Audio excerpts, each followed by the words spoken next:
15th of March, 1943. Over the North Sea, altitude 3,000 meters. A Luftwaffe pilot eases his Focke-Wulf 190 into a shallow turn, scanning the grey waters below for Allied convoy ships. His radio crackles with routine chatter from his squadron. Then, without warning, his engine note changes.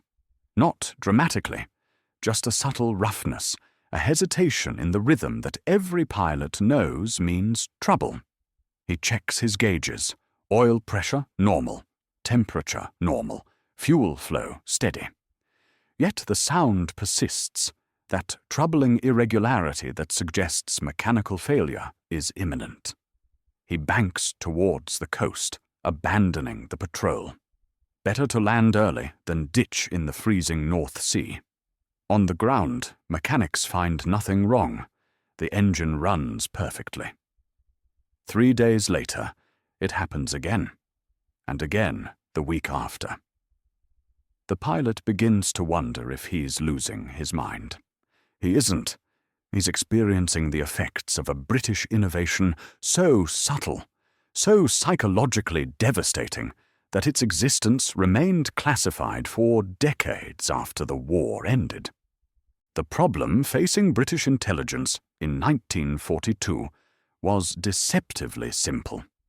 German pilots were becoming increasingly effective at identifying and avoiding Allied aircraft through sound alone.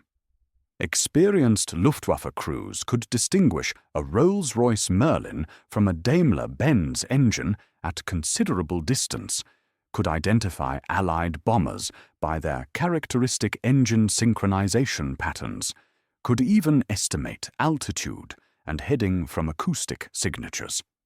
This auditory intelligence gave German fighters crucial seconds of warning, enough time to position themselves advantageously or to alert ground defenses. British losses were mounting. Traditional countermeasures, improved fighters, better tactics, enhanced navigation aids, addressed symptoms but not the fundamental issue. German pilots simply had too much information, gleaned from the very sounds British aircraft couldn't help but make. Meanwhile, RAF bomber crews reported increasing instances of seemingly impossible interceptions, moments where German fighters appeared to know exactly where to look, despite darkness, cloud cover, or electronic jamming. The mathematics were brutal. Every percentage point increase in bomber losses meant fewer missions, reduced bombing accuracy, diminished strategic impact. By late 1942, Bomber Command was losing 4% of aircraft per mission. At that rate, crew survival odds dropped catastrophically over a 30-mission tour. Something had to change. But how do you silence an aircraft engine without compromising its performance? How do you mask sounds that are fundamental to powered flight itself? The answer came not from aviation engineers, but from the Telecommunications Research Establishment at Malvern, a facility more accustomed to developing radar systems than acoustic devices. A small team led by Dr. Robert Cockburn, already credited with innovations in electronic warfare, began exploring an entirely different approach. Rather than attempting to silence British aircraft, they would introduce false acoustic signatures into German airspace. The device they developed, codenamed Ghost, was remarkably simple in concept, but fiendishly complex in execution. It consisted of a small transmitter, roughly the size of a cigarette packet, that broadcast specifically modulated audio frequencies designed to interfere with the human perception of engine sounds. The frequencies were chosen through extensive testing with both British and captured German pilots, identifying the precise ranges that created maximum confusion without being obviously artificial. The transmitter operated at very low power, less than 5 watts, but at frequencies that traveled exceptionally well through aircraft fuselages and into cockpits. When a German pilot's radio picked up these signals, they blended seamlessly with the actual engine noise he was already hearing, creating a composite sound that suggested mechanical problems where none existed. The effect was subtle, intentionally so. A dramatic change would be immediately recognized as countermeasures. But a slight roughness, an intermittent hesitation, a barely perceptible irregularity, these matched perfectly with the early warning signs of genuine engine trouble that every pilot had been trained to recognize and fear. The technical challenge lay in the modulation pattern. The signal couldn't be constant, or it would quickly be identified and ignored. Instead, the Ghost device used a pseudo-random algorithm implemented through an ingenious arrangement of rotating contact wheels and resistor networks that created unpredictable variations in the interference pattern. From the German pilot's perspective, the engine problems seemed to come and go, precisely as real mechanical issues often do. Manufacturing took place at several locations, with final assembly conducted at a former textile mill in Leicestershire. Production numbers remain partially classified, but estimates suggest approximately 1,500 units were produced between January 1943 and March 1944. Each device weighed just over 200 grams and could operate continuously for roughly 8 hours on standard aircraft electrical power. They were designed to be installed quickly by ground crews, mounted in the bomb bay or fuselage of Allied aircraft, with a simple on-off switch in the cockpit. The frequency range was carefully chosen to avoid interfering with Allied radio communications, whilst maximizing psychological impact on enemy pilots. Testing involved both laboratory work and field trials, with RAF volunteers wearing headphones that simulated German radio reception, whilst listening to recorded engine sounds with and without ghost interference. The results were striking. Even pilots who knew they were participating in a test reported feeling uneasy when the device was active, describing the sensation as "something's not quite right," or "sounds like trouble developing." Unknown pilots, tested blind, reported engine concerns in over 70% of trials when Ghost was active, compared to less than 5% with genuine engine recordings alone. By April 1943, Ghost devices were being fitted to selected RAF bombers operating over Germany. The effects were difficult to quantify directly.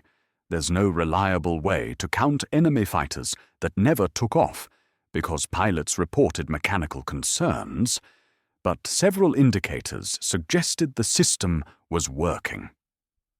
German maintenance logs, captured after the war, showed a marked increase in aircraft grounded for investigation of reported engine problems for which no mechanical fault could be found. Luftwaffe command memos complained of rising numbers of aborted missions due to suspected mechanical failure. One particularly telling document, dated August 1943, instructed pilots to disregard minor engine irregularities unless confirmed by instrument readings, suggesting German authorities had recognized something was causing false alarms, but hadn't identified the source.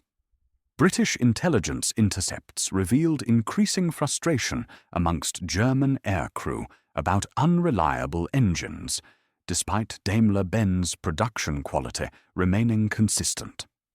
The psychological impact extended beyond individual missions. Pilots who repeatedly experienced these phantom engine problems began to lose confidence in their aircraft. Some requested transfers to different squadrons or aircraft types. Maintenance crews, under pressure to find problems that didn't exist, began making unnecessary repairs, tying up resources and reducing aircraft availability. The effect cascaded through the Luftwaffe's operational structure, creating exactly the kind of systemic uncertainty that intelligence operations prize most highly. If you're finding this interesting, a quick subscribe helps more than you know. The Germans weren't entirely without similar capabilities, though their approach differed significantly. German intelligence had experimented with acoustic deception since 1940, but their efforts focused primarily on ground-based systems designed to confuse Allied bomber navigators through false radio beacons and misleading sound signatures. The Luftwaffe did develop a device called Stimme, meant to broadcast false engine sounds that would mask the approach of German night fighters, but it proved too power-hungry for practical use and was abandoned after limited trials in late 1942.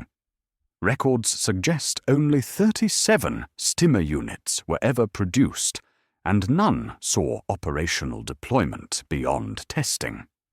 The Americans, characteristically, took a more direct approach, their acoustic countermeasure. Mark III was essentially a jammer that attempted to overwhelm enemy radio frequencies with white noise. Effective in some circumstances, but it lacked the psychological subtlety of the British system.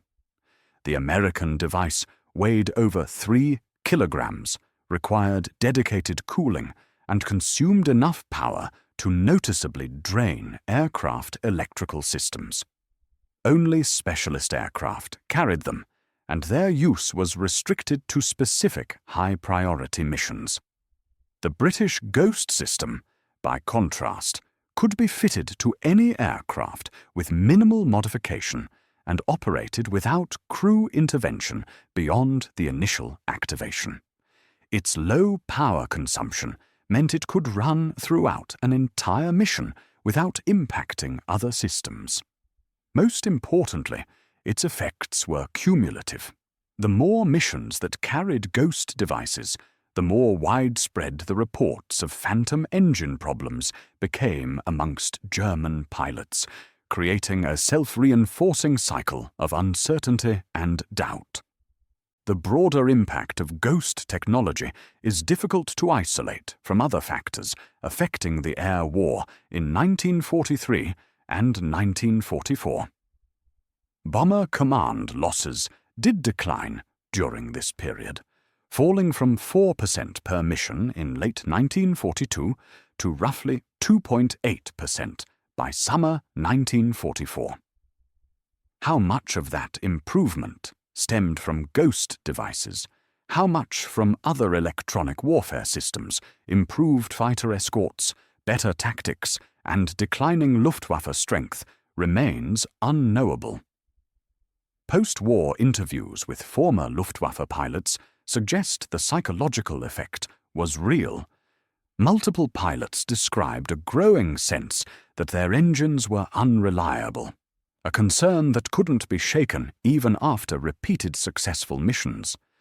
Some pilots mentioned that by late 1943, they simply no longer trusted what they heard, relying entirely on instruments, which was precisely the outcome British intelligence hoped to achieve. By forcing German pilots to doubt their own senses, Ghost technology imposed a cognitive burden that reduced operational effectiveness even when the actual mechanical systems functioned perfectly.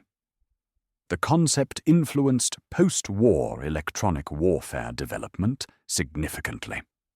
The principle of subtle, psychologically targeted interference rather than overwhelming jamming became a cornerstone of military deception technology. Modern systems still employ variations on the Ghost approach, using precisely calibrated interference to create doubt and confusion rather than obvious disruption. Several Ghost devices survived the war and were studied extensively by American and British researchers developing Cold War-era countermeasures. At least 2 examples are preserved in the RAF Museum collection at Hendon, though they're not currently on public display owing to their small size and relatively mundane appearance.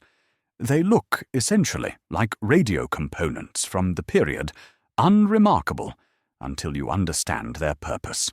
15th of March, 1943. Over the North Sea, altitude 3,000 meters.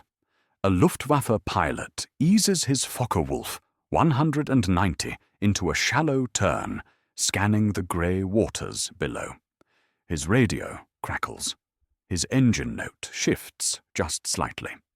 He doesn't know that the irregularity he's hearing exists only in his perception, created by a device smaller than a cigarette packet mounted in an RAF bomber somewhere beyond the clouds.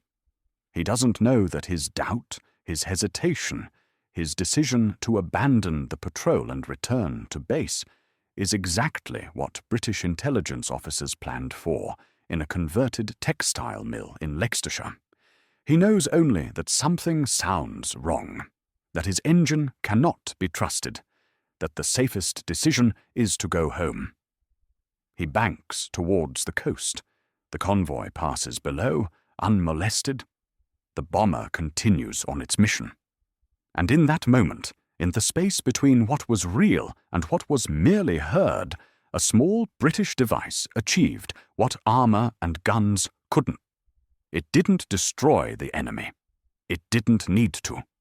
It made him destroy himself, one doubtful decision at a time, until the accumulation of abandoned patrols and aborted missions and grounded aircraft created gaps in German defenses that could never be wholly closed.